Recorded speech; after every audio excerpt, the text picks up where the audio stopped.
أعوذ بالله من الشيطان الرجيم. بسم الله الرحمن الرحيم. وما أرسلنا من قبلك من رسول ولا نبي إلا إذا تمنى ألقى الشيطان في أمنيته فينسخ الله ما يلقي الشيطان ثم يحكم الله آياته والله عليم حكيم. والله عليم حكيم ليجعل ما يلقي الشيطان فتنة للذين في قلوبهم مرض والقاسية قلوبهم وإن الظالمين لفي شقاق بعيد. وليعلم الذين أوتوا العلم أنه الحق من ربك فيؤمنوا به وتخبت له قلوبهم وإن الله لهادي الذين آمنوا إلى صراط مستقيم. قال المؤلف المفسر رحمه الله تعالى: على من نفع بعلومه وعلومكم في الدارين آمين. إلى أن قال: وفي تفسير ابن جرير عن الزهري عن أبي بكر بن عبد الرحمن بن الحارث بن هشام نحوه. وقد رواه الحافظ أبو بكر البيهقي في كتابه دلائل النبوة فلم يجز به موسى بن عقبة ساقه من مغازيه بنحوه. قال: وقد روينا عن النبي إسحاق هذه القصة. قلت: وقد ذكرها محمد بن إسحاق في السيرة بنحو من هذا وكلها مرسلات ومنقطعات والله أعلم.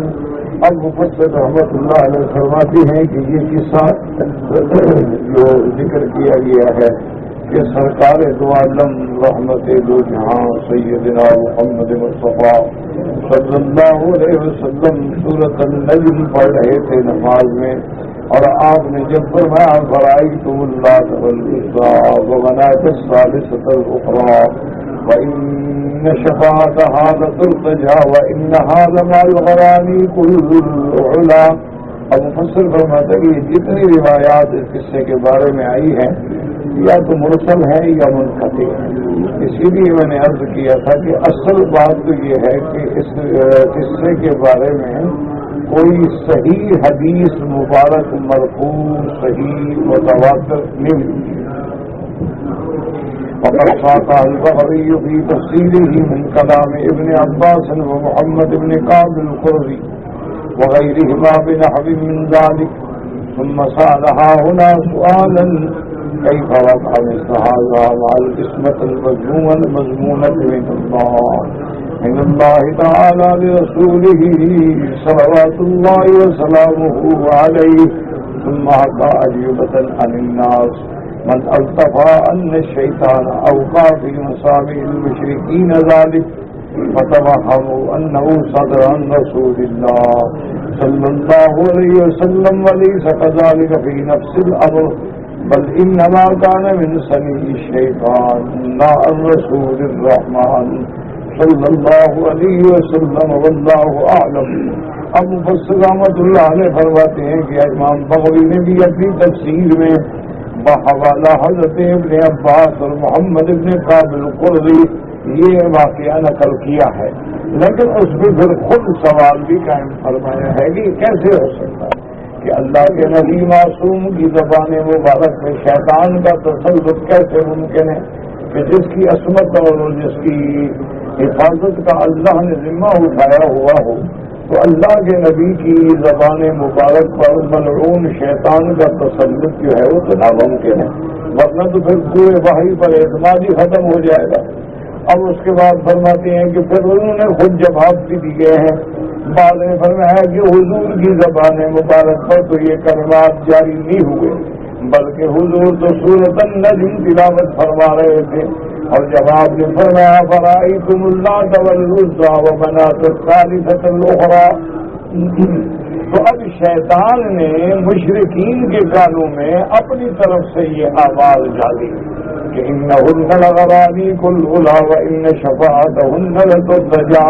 تو مشرکین نے یہ سمجھا کہ حضور نے فرمایا، حالانکہ حضور نے نہیں فرمایا، نہ حضور کی زبان مبارک پہ آیا، بلکہ شیطان نے اپنی طرف سے الفاظ مناسب ملا کے شیطانوں کے کان میں ڈال دیے. انہوں نے یہ سمجھا ورنہ اللہ کا نبی تو پاک ہے، اللہ کے نبی تو معصوم ہے. یہ جو کچھ کیا شیطان نے کیا ہے رسول رحمان نے نہیں کیا. اللہ پاک نے انبیاء کو معصوم بنایا ہے اور میرے محبوب رحمت دو عالم معصوم ہیں اور شیطان کا تسلط کا ہونا ممکن ہی نہیں. وہاں قضا تنفعت عجیبۃ المتکلمین علی ھذا بتقدیر صحته. اب مفسر رحمۃ اللہ علیہ فرماتے ہیں کہ متکلمین نے بھی اس بارے میں کئی جواب دیے ہیں، لیکن شرط یہ ہے کہ پہلے ہی واقعہ بھی تو ہو صحیح. اگر یہ واقعہ صحیح ہے تو پھر جوابات بھی دیے ہیں. وقد تعرض القاضی عیاض رحمہ اللہ فی کتاب شفاء لہذا وأجاب بما حاصلوا أنها كذلك لثبوتها. اس کے بعد انہوں نے قاضی عیاض نے بھی اپنی کتاب شفا میں رکھا ہے، اس کے بعد جوابات دیے ہیں.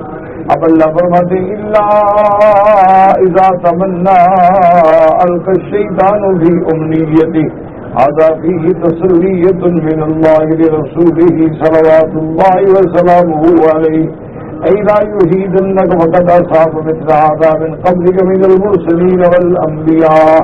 اب مفسر رحمۃ اللہ علیہ فرماتے ہیں کہ اس آیت مبارک میں جو اللہ نے فرمایا ہے کہ جب میرے محبوب کی رات کرتے ہیں تو شیطان مشرکوں کے دل میں اپنی طرف سے باتیں بنا کے ڈالتے ہیں، تو یہ تسلی ہے کہ حضور آپ نہ گھبرائے. ہر پیغمبر کے زمانے میں ہر نبی کے دور میں یہ ہوا ہے کہ جب انہوں نے ہدایت کی، جب انہوں نے اللہ کے فرامین قوم کو سنائے تو شیطان نے اپنی طرف سے القاء شبہات کیا کافروں کے دل کے اندر.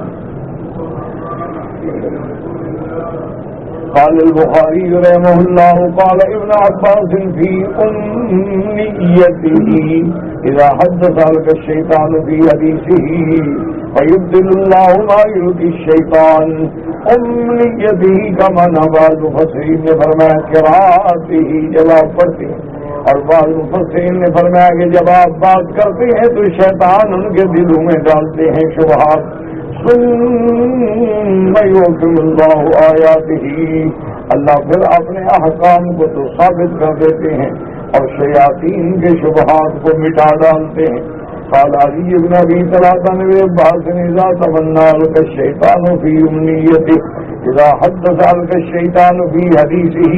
وقال مجاہد اذا تمنا مانا اذا قال، جب آپ کوئی بات فرماتے ہیں وَيُقَالُ أُمْنِيَّتِهِ قِرَاءَتِهِ إِلَّا أَمَانِيَّ. جیسے قرآن میں دوسری جگہ ہے مَنْ يَقْرَؤُونَ وَلَا يَكْتُبُونَ.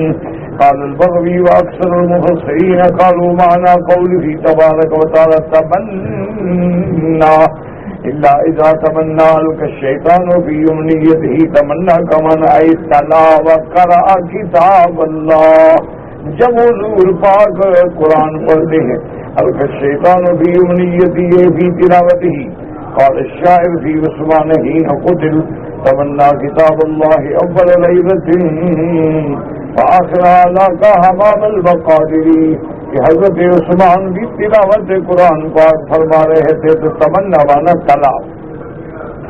وقال الضحاك رحمہ اللہ اذا تمنا مانا اذا تلا، جب آپ پڑھتے ہیں. قال ابن جرير هذا القول اشبه بتعبير الكلام قوله فينسخ الله ما يلقي الشيطان. اب فرماتے ہیں کہ حقیقت النسخ لغتاً الازالۃ والرفع. نسخ کا معنی باعتبار لغت یہ ہے مٹا دینا، اٹھا دینا. اب اس کے بعد قال علی بن ابی طلحہ رضی اللہ سبحانہ وتعالی ما القى الشیطان. شیطان جو شبہات ڈالتے ہیں اللہ ان کو مٹا دیتے ہیں. وقال الضحاك نسخ جبریل بامر اللہ ما القى الشیطان. اللہ کے حکم سے جبریل علیہ السلام ان کے شبہات کو مٹا دیتے ہیں. وَأَحْكَمَ اللَّهُ آيَاتِهِ، اور اللہ کے آیات کو ثابت فرماتے ہیں. واللہ علیم ای بما یکون من الامور والحوادث تخفی علیہ خافیۃ، اللہ جاننے والے ہیں جو حوادث، جو مسائل، جو امور پیش آئیں گے، اللہ کے آگے کوئی چیز چھپی ہوئی نہیں ہے۔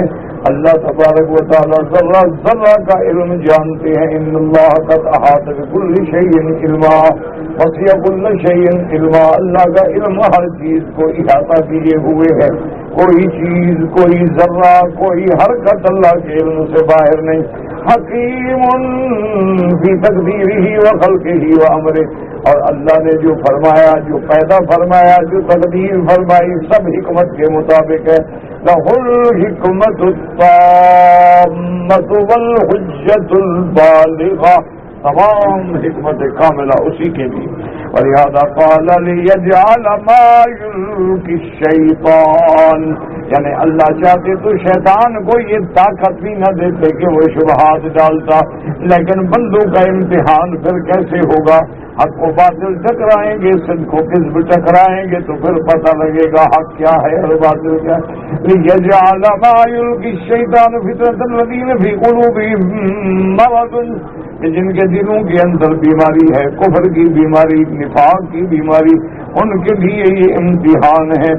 مرض ان سے کیا مراد ہے؟ شک و شرک و کفر و نفاق، ایک جسمانی بیماری ہے، ایک روحانی بیماری ہے۔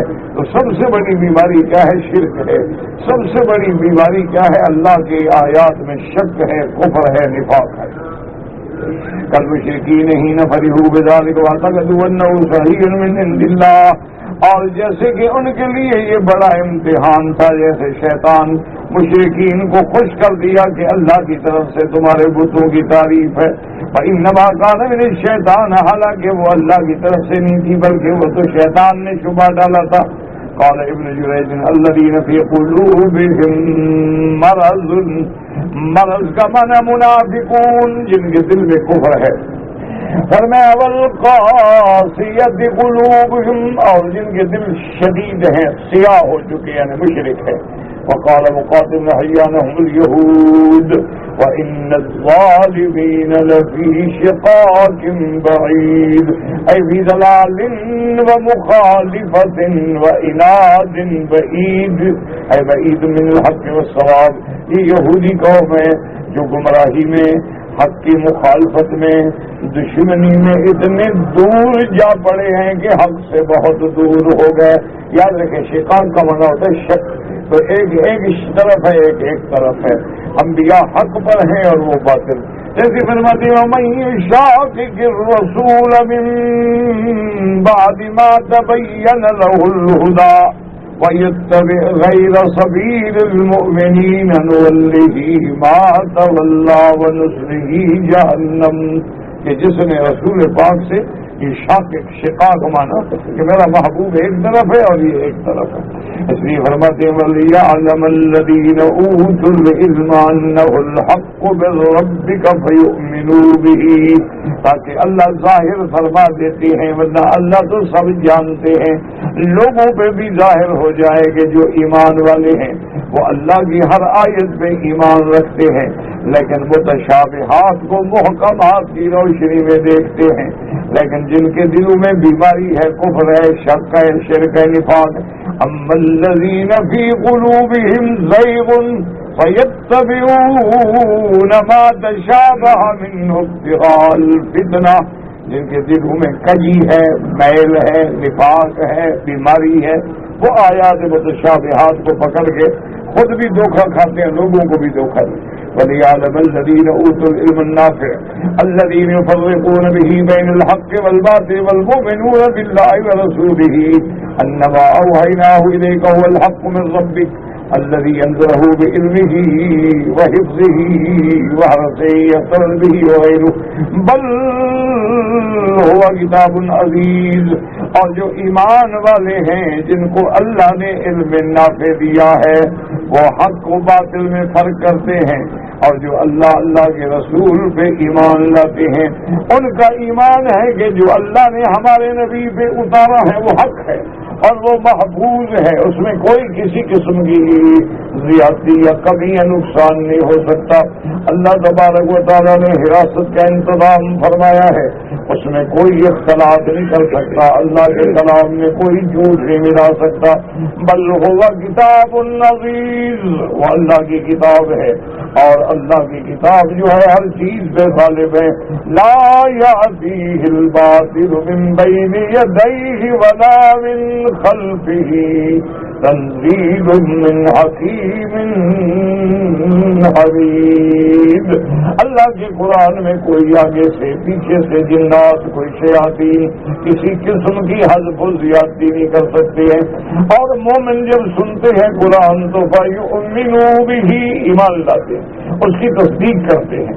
وَيَنْقَادُ لَهُ، اللہ کے قرآن کے آگے، حکم کے آگے جھک جاتے ہیں۔ فَتُخْبِتَ لَهُ قُلُوبُهُمْ، ان کے دل جو ہیں وہ نرم ہو جاتے ہیں۔ اَيْ تَخْضَعَ وَتَذِلَّ قُلُوبُهُمْ، اور مومن کی یہ نشانی ہے کہ جب قرآن پڑھا جاتا ہے تو ان کے دل نرم ہو جاتے ہیں، ان کا ایمان بڑھ جاتا ہے، ان کے بدن پہ کپ کپی طاری ہو جاتی ہے، اللہ کی عظمت دلوں میں بیٹھ جاتی ہے۔ وَإِذَا تُلِيَتْ عَلَيْهِمْ آيَاتُهُ زَادَتْهُمْ إِيمَانًا وَهُمْ عَلَى رَبِّهِمْ يَتَوَكَّلُونَ۔ وَإِنَّ اللَّهَ لَهَادِ الَّذِينَ آمَنُوا إِلَى صِرَاطٍ مُسْتَقِيمٍ، اللہ ایمان والوں کو ہدایت دیتے ہیں سیدھے رستے کی، وہ دنیا میں بھی سیدھے رستے پہ ہیں اور آخرت میں بھی جنت کے رستے میں ہیں۔ فی الدنیا والآخرہ، اما فی الدنیا فیرشدہم الحق واتباعہ، اللہ دنیا میں ان کو حق کی پیروی کی توفیق دیتے ہیں۔ ویوفقہم لمخالفۃ الباطل واجتنابہ، اللہ ان کو توفیق دیتے ہیں کہ باطل کی مخالفت کریں اور اس سے بچ جائیں۔ وفی الآخرۃ یہدیہم الصراط المستقیم الموصلۃ الجنات الجنات، اور آخرت کے اندر اللہ ان کو صراط مستقیم یعنی ایسا رستہ جو درجات جنات میں پہنچانے والا ہے۔ وَيُزَحْزِحُهُمْ عَنِ الْعَذَابِ الْأَلِيمِ وَالدَّرَكَاتِ، اور ان کو عذاب دردناک سے اور جہنم سے بچانے والا ہے۔ وَلَا يَزَالُ الَّذِينَ كَفَرُوا فِي مِرْيَةٍ مِّنْهُ حَتَّىٰ تَأْتِيَهُمُ السَّاعَةُ بَغْتَةً أَوْ يَأْتِيَهُمْ عَذَابُ يَوْمٍ عَقِيمٍ۔ الْمُلْكُ يَوْمَئِذٍ لِّلَّهِ يَحْكُمُ بَيْنَهُمْ، فَالَّذِينَ آمَنُوا وَعَمِلُوا الصَّالِحَاتِ فِي جَنَّاتِ النَّعِيمِ، وَالَّذِينَ كَفَرُوا وَكَذَّبُوا بِآيَاتِنَا فَأُولَئِكَ لَهُمْ عَذَابٌ مُّهِينٌ۔ یقول تعالیٰ مخبر الکفار لا یزالون فی مریۃ، اللہ پاک خبر دیتے ہیں کہ کافر جو ہے وہ ہمیشہ شک میں پڑے ہوئے ہیں۔ اے فی شک و ریب من ھذا القرآن، وہ قرآن کے بارے میں شک میں ہیں، دھوکے میں ہیں۔ کبھی کہتے ہیں کہ نبی نے خود قرآن بنایا ہے، اور کبھی کہتے ہیں اساطیر الاولین، یہ قرآن اللہ نے نہیں اتارا بلکہ پرانے دور کے قصے کہانیوں کو جمع کر کے حضور سکھلاتے ہیں۔ اور کبھی کافر کہتے تھے معلم مجنون، نعوذ باللہ حضور دیوانے ہیں اور حضور کسی سے سیکھ کے ہمیں سنا دیتے ہیں یہ اللہ نے قرآن نہیں اتارا۔ اس لیے اللہ نے فرمایا میرا مدنی آپ ان کو چیلنج کریں، وَإِن كُنتُمْ فِي رَيْبٍ مِّمَّا نَزَّلْنَا عَلَىٰ عَبْدِنَا فَأْتُوا بِسُورَةٍ مِّن مِّثْلِهِ وَادْعُوا شُهَدَاءَكُم مِّن دُونِ اللَّهِ إِن كُنتُمْ صَادِقِينَ۔ اللہ نے فرمایا میرا بدنی آپ ان کو چیلنج کریں کہ اگر تم شک میں ہو جو ہم نے قرآن اتارا ہے اپنے پاک پیغمبر اپنے محبوب حبیب لبیب سیدنا محمد مصطفیٰ صلی اللہ علیہ وسلم پر مقابلہ کرو، تم بھی تو عرب ہو، تمہارے پاس بھی تو بڑے بڑے فصیح ہیں، شاعر ہیں، ادیب ہیں، کرو مقابلہ، لے آؤ قرآن کے مقابلے پہ صورت۔ فَأْتُوا بِسُورَةٍ مِّن مِّثْلِهِ وَادْعُوا شُهَدَاءَكُم مِّن دُونِ اللَّهِ، اللہ اللہ کے سوا جتنے تمہارے مددگار ہیں سب کو بلاؤ، سب کو پکارو، سب سے مدد مانگو اور لے آؤ میرے قرآن کے مقابلے۔ اور پھر اللہ نے خود فرما دیا لم تفعلوا ولن تفعلوا، یہ ہرگز نہیں کر سکے نہ آئندہ کر سکیں گے۔ اللہ کے کلام کے مقابلے پہ بندہ کیسے کلام لے آ سکتا ہے؟ اور میں پھر فاتقوا النار التي وقودها الناس والحجارہ، اگر تم مقابلہ نہیں کر سکتے پھر بھی جھوٹ بولتے ہو تو پھر اس آگ سے بچو جس کا ایندھن جو ہے ہم نے پتھروں اور انسانوں کو بنایا ہے تمہارے لیے، وہ تیار ہے۔ آج دیکھیں 1400 سال گزر گئے، کفر میں ترقی کر دی، چاند پہ پہنچ گئے، لیکن قرآن نہیں بنا دیا۔ اور بنانا تو بڑی بات ہے، قرآن کے مقابلے پہ کسی ایک کتاب کو یاد کرنے کا مقابلہ بھی نہیں کر سکتے کہ کوئی یہودی، کوئی نصرانی، کوئی ہندو، آج آپ پورے ہندوؤں کو چیلنج کریں گے کوئی ہے جس کو تمہارے سارے وید یاد ہو؟ آج تم یہودیوں کو چیلنج کر سکتے ہو، کوئی ہے تم میں حافظ تورات؟ آج تم نصارہ کو چیلنج کر سکتے ہو، کوئی ہے حافظ انجیل؟ تو اس سے بڑی صداقت کا کیا معجزہ ہے کہ قرآن ہو اور 8 سال کا بچہ الف سے لے کے والناس تک پڑھ لے؟ اس سے بڑی صداقت کی دلیل کیا ہوتی ہے؟ یہاں عرب کا بچہ ہے قسیم کے علاقے کا، اور 6 مہینے میں قرآن حفظ کیا، 6 مہینے میں پورا قرآن حفظ کر دیا۔ اچھا خدا کی شان دیکھو، ایک اور کے بارے میں بھی آیا تھا، اس کے بچے نے بھی چھوٹی عمر ہے، 7-8 سال ہے، قرآن حفظ کیا، تو اس کے باپ کو بھی جوش آ گیا تو میرے 7 سال کا بچہ حافظ بن گیا، وہ بوڑھے نے پھر قرآن حفظ کر دیا۔ یہ تو قرآن کا معجزہ ہے نا۔ میرے ماموں سے سکے، ان کا نام تھا شمس الدین رحمت اللہ علیہ، بہت بڑے عالم اور بڑے ذہین علماء میں تھے، بڑا اللہ نے علم، فہم، ذکا دیا تھا۔ تو وہ ہمیشہ اپنی بستی میں رمضان شریف میں کسی شاگرد کو بلاتے تھے کہ بھی تراویح سناؤ، قرآن سناؤ، تو ایک شاگرد کے ذمہ لگا حضرت ٹھیک ہے میں آؤں گا رمضان میں۔ اچھا خدا کی شان ہے کہ رمضان شروع ہونے سے 2 دن پہلے اس نے خط بھیج دیا کہ حضرت میں مجبور ہو گیا ہوں، میں نہیں آ سکتا۔ تو اب حضرت ہمارے مولانا شمس الدین صاحب والے ماموں صاحب فرماتے ہیں کہ ہمیں بڑا پریشان ہوا کہ بھی اب وہ حافظ نہ آیا، اب ایک دن میں ایک حافظ کا انتظام کرنا مشکل ہو جاتا۔ اللہ کا بندہ 8-10 دن پہلے کہتا تھا کسی اور شاگرد کو پابند کرتا۔ فرماتے ہیں کہ پھر میں نے سوچا کہ چلو ٹھیک ہے، ایسا کرتے ہیں کہ تراویح تو اب پڑھنی ہے تو بس صورتیں پڑھتے رہیں گے جو یاد ہیں۔ پھر دل میں خیال آ گیا کہ بھائی نماز تو ہو جائے گی لیکن ختم قرآن سے تو ہم محروم ہو جائیں گے۔ جیسے تراویح پڑھنا سنت مؤکدہ ہے، پورا قرآن سننا بھی تو رمضان میں سننا ہے۔ تو فرماتی ہیں کہ پھر میں نے سوچا، میں نے کہا اچھا ٹھیک ہے یا اللہ مدد فرماؤ، دن کو ایک سپارہ یاد کر کے رات کو تراویح میں سنا دیتے تھے، مہینہ ختم قرآن بھی ختم، روزانہ ایک پارہ یاد کرنا، بڑھاپے میں روزانہ دن کو یاد کرتے تھے، رات کو سنا دیتے۔ یہ تو قرآن کا معجزہ ہے، اللہ نے اس کا حفظ کرنا آسان کر دیا ہے کہ ہم عجمی لوگ ہیں، ایک لفظ عربی کا نہیں جانتے لیکن قرآن کے حافظ ہیں۔ فارسی ہے، عجمی ہے، افریقی ہے، ہندی ہے، سندھی ہے، پشتون ہے، انڈونیشی ہے، بلوچی ہے، اپنی زبان اردو بھی نہیں بول سکتا لیکن قرآن صحیح پڑھتا ہے۔ یہ تو معجزہ ہے نا قرآن کا۔ کوئی ہے مائی کا لال تو میدان میں آ کے پیش کرے، سوال ہی پیدا نہیں ہوتا۔ اس لیے اللہ پاک نے فرمایا کہ یہ ہمیشہ شک و ریب میں ہیں۔ قال ابن جویج وقال مجید وقال سعید بن جویج من ایب مالک الشیطان حتی تأتیہم الساعة بغتة قال مجاہد فجعتا۔ اللہ نے فرمایا میرا بدنی قرآن کے بارے میں ہمیشہ شک میں رہیں گے اس وقت تک کہ جب ان کی موت آ جائے یا قیامت آ جائے، کیوں جو مر گیا اس کی قیامت تو قائم ہو گئی، اور اچانک آ جائے وقال بغتة بغت القوم اللہ قوم قتل سقرتهم وغرتهم ونعمتهم۔ بغتة کا معنی اچانک، اللہ جب پکڑتے ہیں کسی قوم کو جب وہ اپنی دنیا کے نشے میں ہوتے ہیں، غرور میں ہوتے ہیں، دولت کے گھمنڈ میں ہوتے ہیں، تو اللہ کی پکڑ آ جاتی ہے. فلا تغتروا باللہ انہ لا یغتر باللہ الا القوم الفاسقون. اللہ تبارک و تعالیٰ کے بارے میں کسی غرور میں مبتلا نہ ہوں.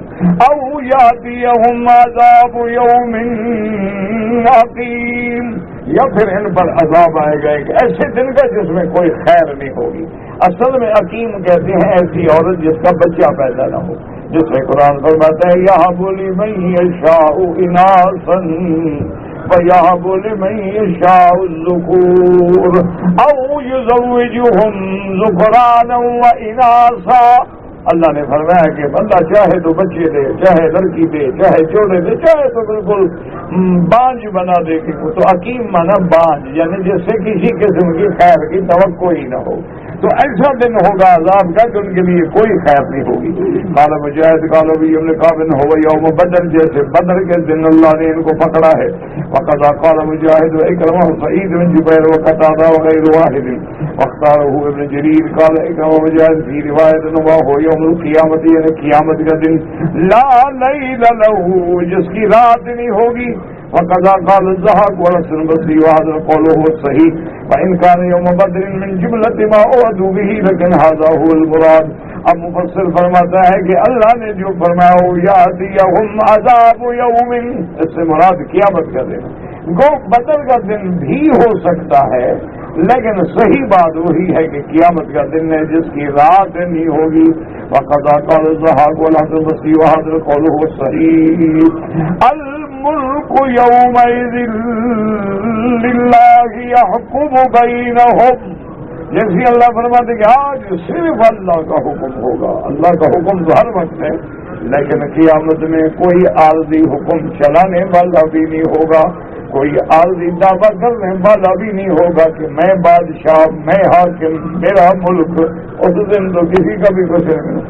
لمن الملک اليوم، کیا جواب؟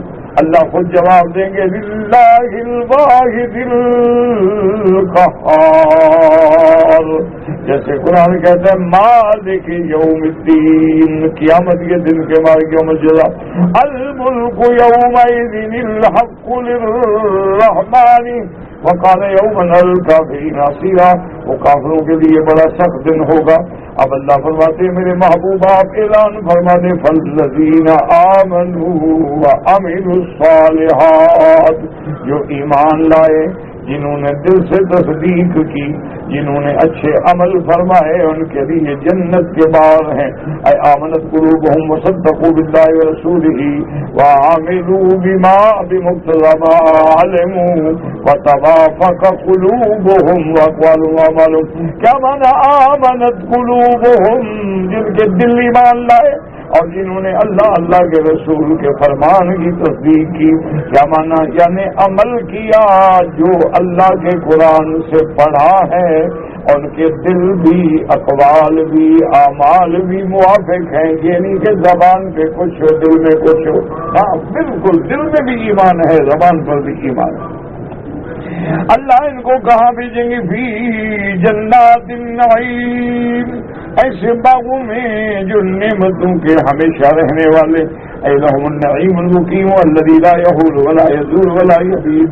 اللہ نے فرمایا ہم ان کو ایسے باغوں میں رکھیں گے، ایسے نعمتوں میں رکھیں گے جو نعمتیں ہمیشہ رہنے والی ہیں، کبھی چلیں گی بھی نہیں، زائل بھی نہیں ہوں گی، پرانی بھی نہیں ہوں گی.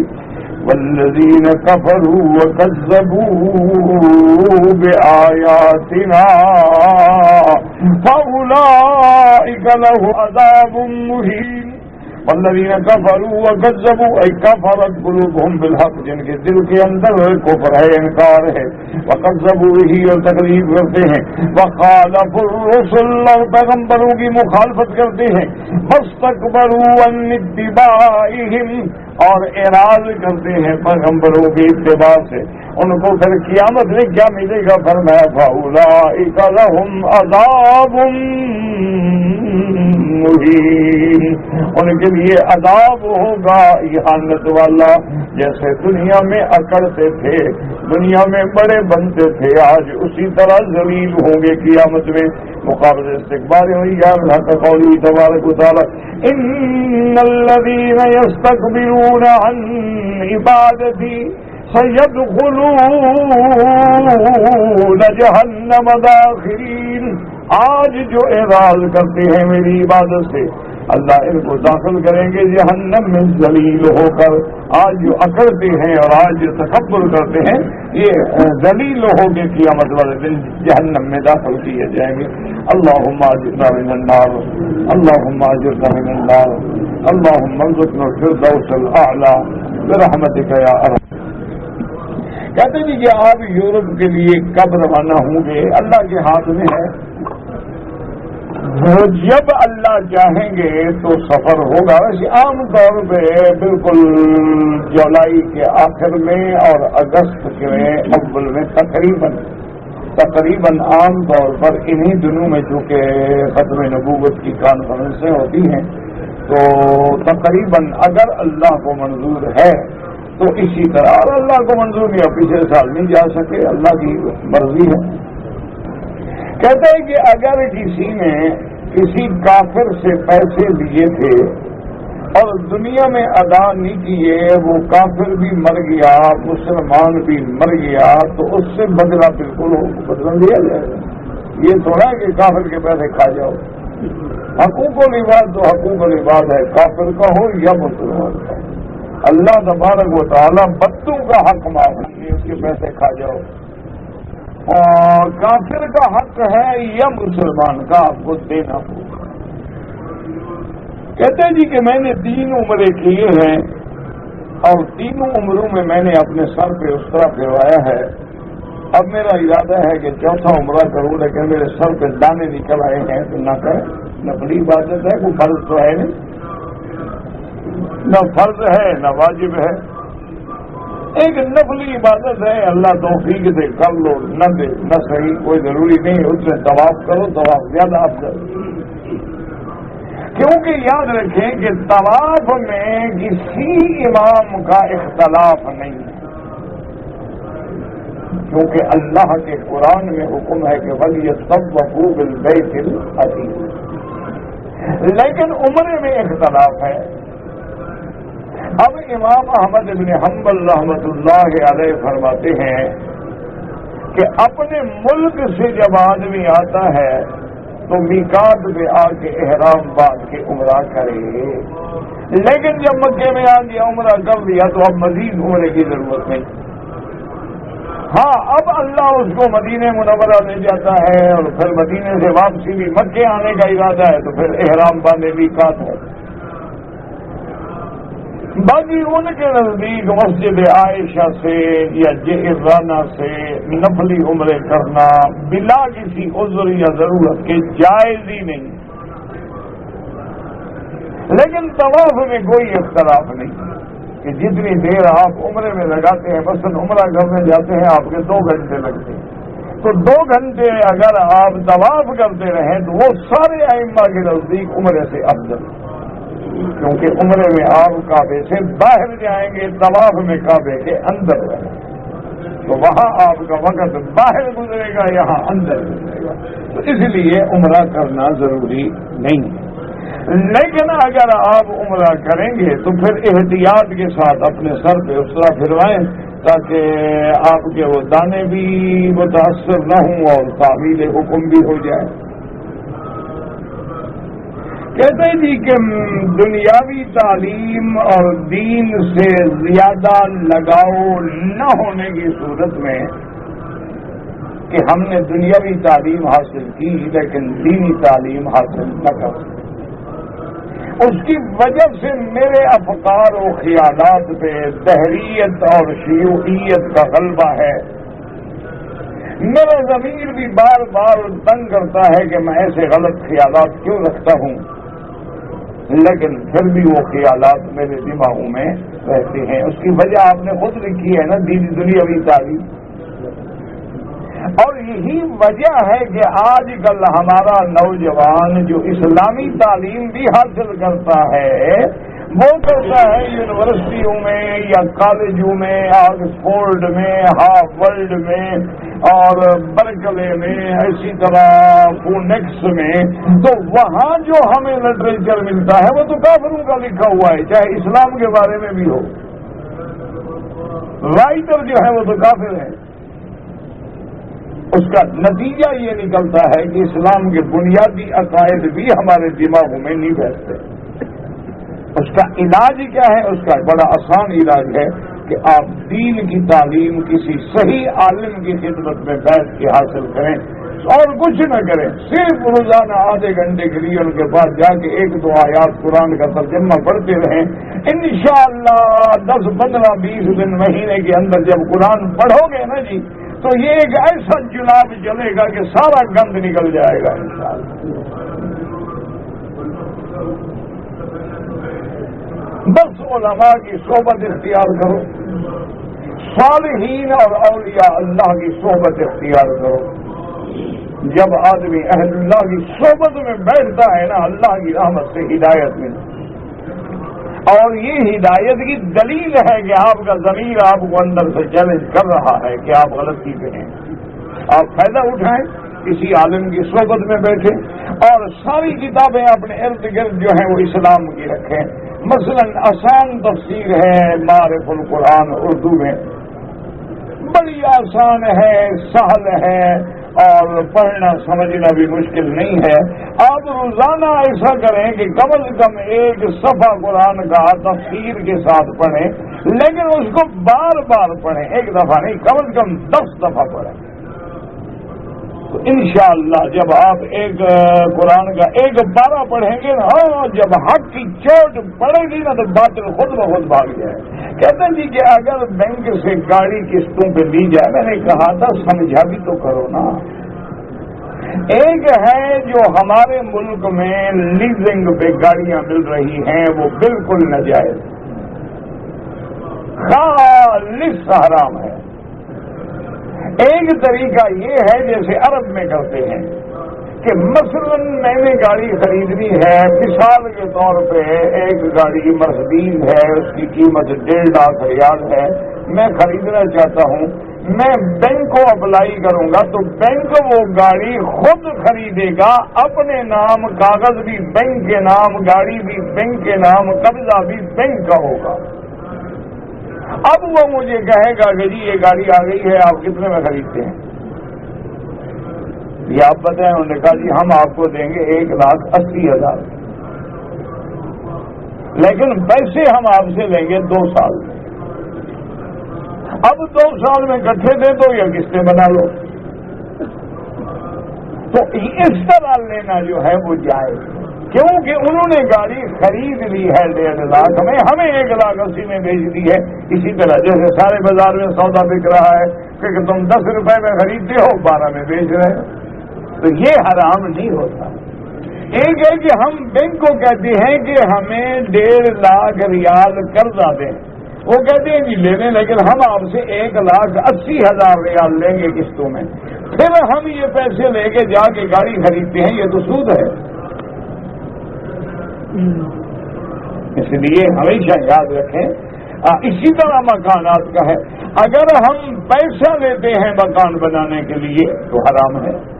اگر بینک مکان خود خرید کرنے کے بعد ہمیں بیچ دیتا ہے نفع سے تو جائز ہے، کوئی مسئلہ نہیں. لیکن دونوں باریکیوں کو سمجھنے کی کوشش کریں. اچھا، اسی طرح اب انشورنس ہے. جیسے ہم کسی بھی باہر کے ملک میں جاتے ہیں، گاڑی لیں گے، جب انشورنس نہ ہو گاڑی ہم خرید ہی نہیں سکتے، گاڑی دیں گے ہی نہیں. وہ ان کا قانون ہے کہ بھائی انشورنس کرائیں. کیوں؟ ان کو پتا ہے کہ اس بندے کے پاس کھانے کا پیسہ نہیں، کل ایکسیڈنٹ کر دے پیسہ کون دے گا؟ ایکسیڈنٹ ہو جائے اس کا علاج کون کرائے گا؟ پیمنٹ ہسپتال کو کون کرے گا؟ اس طرح تو انشورنس کرے گی نا. تو وہاں ہم مجبور ہیں انشورنس کرا لیں گے، کیونکہ ہم تو نہیں چاہتے لیکن وہاں کا قانون ہمیں مجبور کر رہا ہے. لیکن اگر وہ قانون مجبور نہ کرے تو اپنی مرضی سے نہ کرائے. اسی لیے علماء نے جیسے اس ملک میں بھی اجازت دی ہے کہ آدمی ایسی انشورنس کرا لے کہ خدا نہ خواستہ ایکسیڈنٹ ہو جائے. اب ایک بیچارہ ہمارا بھائی ڈرائیور ہے 1200-1000 تنخواہ لیتا ہے, اللہ نہ کرے اللہ نہ کرے اللہ نہ کرے ایکسیڈنٹ ہو گیا تو دیت ہے 1,60,000. کہاں سے دے گا 1,60,000؟ نہ دیت دے گا, ساری زندگی جیل میں پڑا رہے. تو اس لیے اگر تھرڈ پارٹی کا انشورنس ہو جائے گا, خدا نہ خاصا ایکسیڈنٹ ہو جائے تو ایکسیڈنٹ کی پیمنٹ دیت والی جو ہے وہ انشورنس کرے گی اور یہ بچ جائے گا. ورنہ تو زندگی اس کی جیل میں رول گئی اور خاندان پیچھے والے وہاں رول گئے. تو ان مجبوریوں کی بنا پہ علماء نے فتویٰ دیا ہے, کیونکہ ہم میں تقویٰ تو رہا نہیں. ورنہ آپ حیران ہوں گے کہ ایک اسلامی ملک ہے, بالکل چھوٹا سا ملک ہے, انہوں نے ان کی ایمبیسی والوں نے ایک اصول بنا لیا ہے. انہوں نے کہا کہ بھئی جو کام کرانے آؤ گے نا, مثلا اس کام پہ 10 ریال, اس پہ 20 ریال, اس پہ 30 ریال, اس پہ 50 ریال فنڈ دینا ہوگا. وہ باقاعدہ آپ کو رسید دیں گے. وہ سارے پیسے جو ہیں فنڈ میں جمع ہوتے ہیں. ان کے ملک کے جس آدمی سے ایکسیڈنٹ ہو جائے, دیت بھرنی ہو, فوراً ایمبیسی جا کے چیک دے دیتی ہے. ان کا بندہ ایک رات بھی جیل میں نہیں رہتا, دوسرے دن باہر آ جاتا. اس کو انشورنس کرانے کی ضرورت ہی نہیں پڑتی کیونکہ فنڈ ان کا موجود ہے. تو اگر تو ایسا انتظام ہو جائے تو بڑی اچھی بات ہے, ورنہ مجبوری ہے.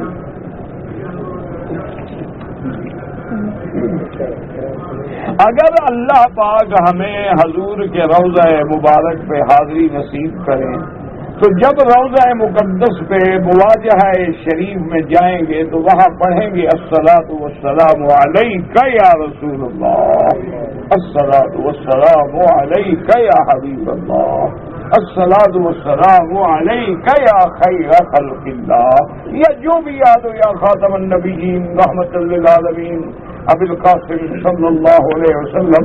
تو وہاں مخاطب ہو کے صلاۃ و سلام پڑھنا جو ہے جائز ہے, اور اسی طرح صحابہ پڑھتے تھے. الصلاۃ والسلام علیک یا رسول اللہ, الصلاۃ والسلام علیک یا حبیب اللہ.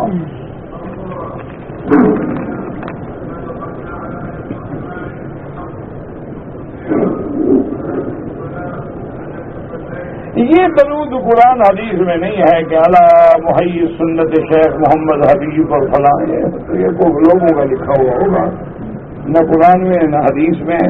وہی درود پڑھو جو نماز میں پڑھتے. کہتے جی کہ میرے والد صاحب نے جب عمرہ کیا ہے, پاکستان سے آئے ہیں, تو ان کے احرام کی چادر کے کنارہ سلا ہوا تھا, کوئی حرج نہیں, کوئی منع نہیں. اگر چادر کا کنارہ سلا ہے یا چادر درمیان میں سلی ہوئی ہے, کوئی حرج نہیں. سلا ہوا کپڑا جو احرام میں منع ہے وہ منع ہے جو بدن پہ سلا ہوا ہو. سمجھ آ رہی ہے بات؟ کیا منع؟ جیسے قمیض ہے, بنیان ہے, باسکٹ ہے, اچکن ہے, شیروانیاں ہیں, کوٹ ہیں, جیکٹ ہیں, ٹوپیاں ہیں, یہ کپڑا منع ہے. اگر ایسی سلائی ہے تو اچھا, ایک آدمی کے پاس چادر نہ ہو, وہ یہی قمیض اتار کے چادر کے طور پہ کندھے پہ ڈالنے جائز ہے, کوئی مسئلہ نہیں.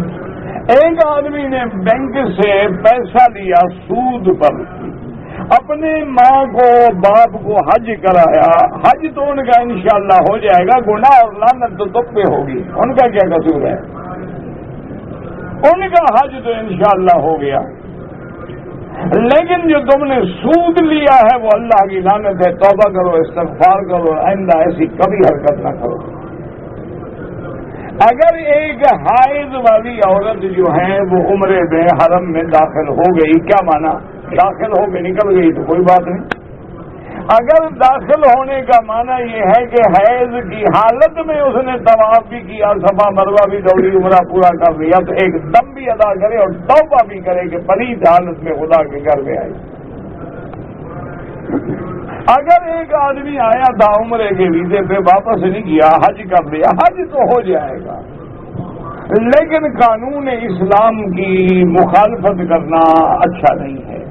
یہاں اسلامی ملک ہے, اگر ایسے ہر آدمی چوری کرنی شروع کر دے تو اس کا انجام یہ ہوتا ہے کہ ان کے دماغ میں ایک پلاننگ ہوتی ہے کہ اس سال مثلاً 20 لاکھ آ جائے گا اور 10 لاکھ چوری والا بیٹھا ہو تو پھر کیا کرے؟ سارا نظام ہی درہم برہم ہو گیا.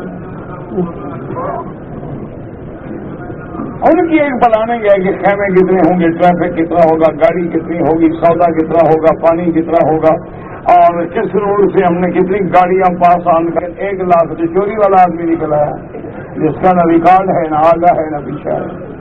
ان کا خیال تھا کہ جمعرات میں 10,000 آدمی آئے گا، آ گیا 20,000. اب کیا کریں؟ وہ جو لوگ ملائیشیا سے عمرے کے لیے آتے ہیں ان کا سفر ہوتا ہے ملائیشیا سے جدہ، جدہ سے مدینہ، مدینہ سے مکہ. ٹھیک ہے، جب مدینہ سے آئیں گے تو احرام باندھیں، کیونکہ ان کی نیت مکے آنے کی ہے ہی نہیں، وہ تو جدہ سے سیدھا مدینہ جا رہے ہیں. اگر نماز میں قرآن دیکھ کے پڑھے، نفل نماز میں تو گنجائش ہے، فرض میں گنجائش نہیں. اگر میں عمرے پہ آیا ہوں، میں اگر مدینہ منورہ میں 40 نمازیں نہ پڑھوں کوئی حرج نہیں. 40 نماز پڑھنا نہ واجب ہے، نہ فرض ہے، نہ سنت ہے، وہ تو ایک ثواب ہے، فضیلت ہے. اللہ موقع دے الحمدللہ، نہ دے تو کوئی بات نہیں. کہتا ہے جی کہ بیوی روٹ کر میکے چلی گئی، خاوند کے اصرار پر بھی واپس نہیں آئی، 20 سال گزر گئے. 18 سال بعد اس نے خاوند سے طلاق نہیں لی، دوسری جگہ نکاح کر لیا، تو وہ نکاح بالکل حرام ہے، زنا شمار ہوگا. بعد میں اس نے خاوند سے خلو لیا تو اب خلو کی عدت گزار کے توبہ کرے، پھر پہلے آدمی سے نکاح کرنا چاہے تو کر لے، ورنہ جب نکاح پہ نکاح کیا تھا تو وہ بالکل اللہ کی لعنت کی حقدار ہے کہ پہلا نکاح موجود ہے اور زنا کر رہی ہے. اچھا، ایسے خاوند کو بھی خدا ہدایت دے بھی، جب 18 سال مناتے گزر گئے، جان چھوڑ دو، طلاق دے دو، دفع کرو. تم نے آخر 18، اس نے تو نہیں مانی بات، تم نے کون سی بات مان لی بھائی؟ اس نے تو سلو نہیں کی، تو تمہارا ضمیر، تمہاری غیرت کہاں مر گئی کہ بیوی تیری ہے بیٹھی لوگوں کے گھر میں ہے 20 سال. تم کوشش کرو، سلو کرو، 2 مہینے، 4 مہینے، 6 مہینے، سال، برادری کے لوگ ڈالو، کوئی علماء، کوئی پڑھے لکھے لوگ، نہیں ہوتی کو طلاق دو، جان چھوڑو. نہ میں گناہ گار بنوں نہ تم گناہ گار بنو، تم دوسری جگہ جا کے نکاح کرو، میں اپنا کو دوسری شادی کا بندوبست کروں. یہ کیا ہے کہ 18 سال تم نے بھی تو لٹکائے رکھا ہے نا.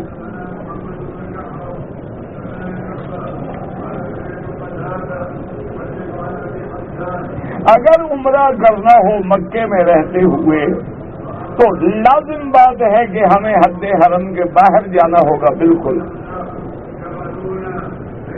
رشتہ دار جو فوت ہو گئے ہیں ان کے لیے بالکل عمرہ کریں، حج کریں، اللہ ثواب دیں گے.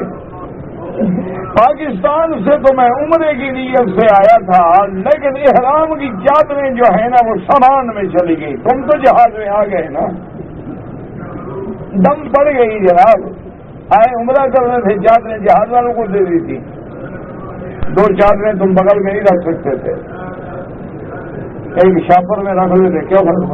اچھا چلو چادریں نہ بھی ہوں، جہاز میں بیٹھے بیٹھے قمیض بنیان نکال لو، شلوار میں بیٹھے رہو، نہ وضو کرو نہ نماز پڑھو، لبیک اللہم لبیک لبیک لا شریک لک لبیک، عمرہ ہو گیا.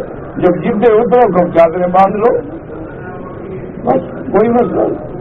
لیکن تم مسئلہ بعد میں پوچھتے ہو، غلطی پہلے کرتے ہو، اس کا کیا علاج ہے؟ کہتے ہیں جی کہ آپ نے فرمایا تھا کہ حضور پاک نے معراج کی رات اللہ کو دیکھا ہے، دلیل کوئی نہیں دی، تو آپ کو جب مجھ پر اعتبار ہی نہیں، دلیل مانگ رہے ہو، ضرورت نہیں مجھے مسئلہ بتانے کی.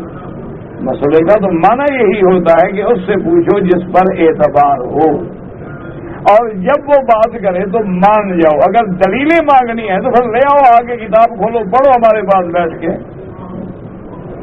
پھر مسئلہ تو نہ ہوا نا. لا تدرکہ الابصار، تو یہ تو ابصار احاطہ نہیں کر سکتا، رؤیت کا لفظ تو نہیں، ادراک کا لفظ ہے. جب تمہیں اتنا بھی پتہ نہیں تو اعتراض کرنے کا فائدہ. اور لا تدرک الابصار دنیا میں ہے یا جنت میں ہے؟ جنت میں تو ہر مومن خدا کو دیکھے گا. حضور نبی تو معراج میں آسمانوں میں دیکھا ہے, زمین پر تو نہیں دیکھا. تو جھگڑا کیا ہوا؟ اور یہ میں نے نہیں فرمایا تھا, یہ حضرت ابن عباس فرماتے ہیں, حبر المفسرین. بی بی عائشہ قائل نہیں ہے دیکھنے کی, لیکن جمہور صحابہ جو ہیں وہ قائل ہیں کہ حضور پاک کو اللہ نے اپنی رعایت کرائی ہے. اگر ایک امام زانی ہے, اس کے پیچھے نماز ہوگی, پیچھے کوئی باجرید مستانی کرے گا, جیسا امام ویسے مقتدی.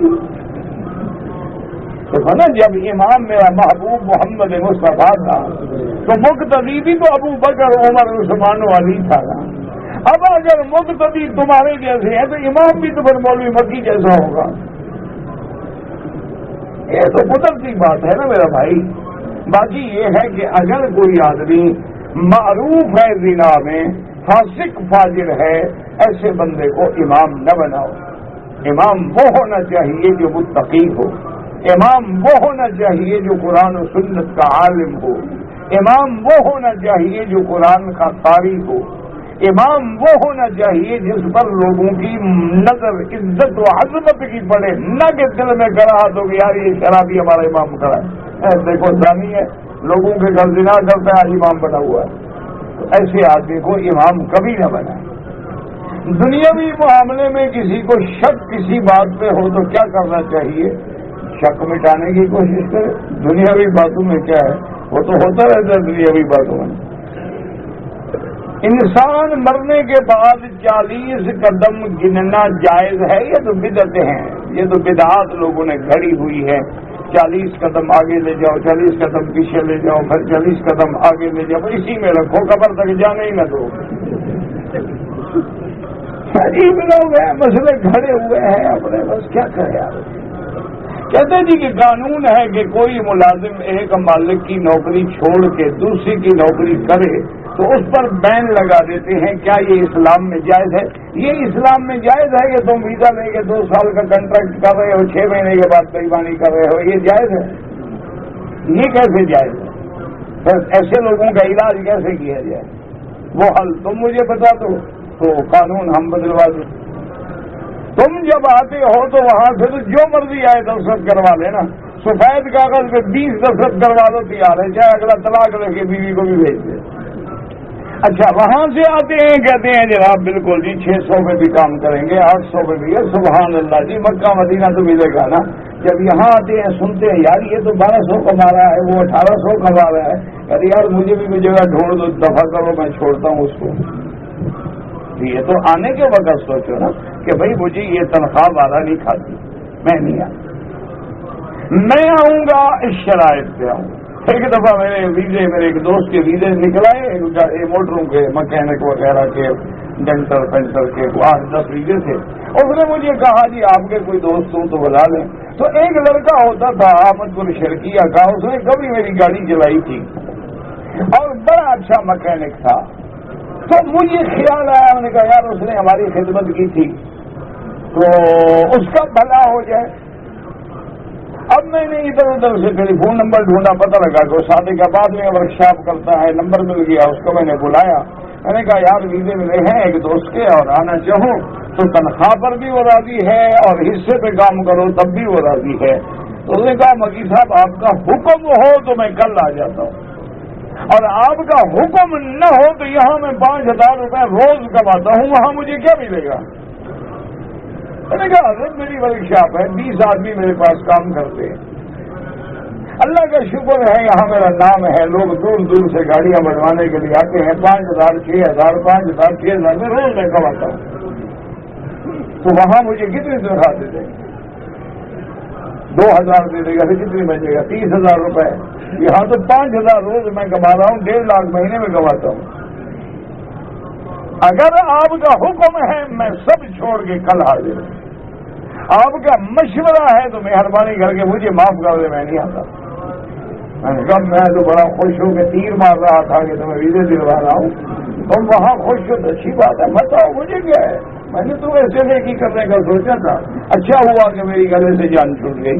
تو جو میرا بھائی لوگ صحیح معنی میں کماتے ہیں وہ یہاں نہیں آتے جھاڑو دینے کے لیے، جو اپنے ماں باپ کی بددعاؤں کا شکار ہیں وہی آگے ذلیل ہوتے ہیں، یا جن لوگوں کے دماغ میں بھوت سمایا ہوا ہے کہ باہر ملکوں میں جائیں گے تو پیسے درختوں پہ لگے ہوئے ہوں گے، جب یہاں آ کے رگڑا نکلتا ہے پھر نہ خدا کے رہتے ہیں نہ بندوں کے۔ اس نے کمانا ہے اپنے ملک میں بھی کما سکتا ہے، 2 لاکھ کا ویزا خریدتے ہو یار، 2 لاکھ کی بزنس کرو نہیں کر سکتے ہو، مہندی لگی ہوئی ہے تمہیں۔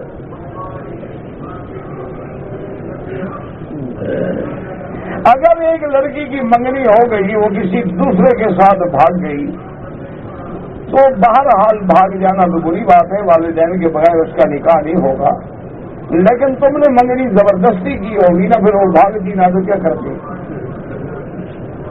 تم اگر پوچھ لیتے نا کہ تم راضی نہیں ہو، منگنی نہ کرتے کبھی نہ بھاگتی۔ ہم اپنا گناہ نہیں گنتے نا، مشکل یہ ہے۔ میرا بھائی لڑکی سے پوچھ لو کہ بھئی یہ جگہ تمہیں قبول ہے؟ اسلام کہتا ہے لڑکی لڑکے کو دیکھ بھی سکتی ہے، لڑکا بھی لڑکی کو دیکھ سکتا ہے، خطیب خطبے کے بعد دیکھ سکتا ہے تاکہ بعد میں تمہیں شرم نہ ہو۔ حضور پاک سے ایک صحابی نے کہا یا رسول اللہ میں شادی کر رہا ہوں، آپ نے فرمایا کہاں کر رہے ہو؟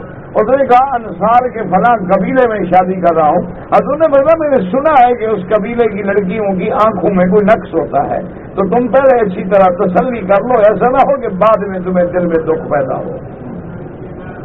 تو پہلے اگر دیکھ لو، ایک دوسرے سے پوچھ لو، نہ لڑکی بھاگے گی نہ ماں باپ ذلیل ہوں گے۔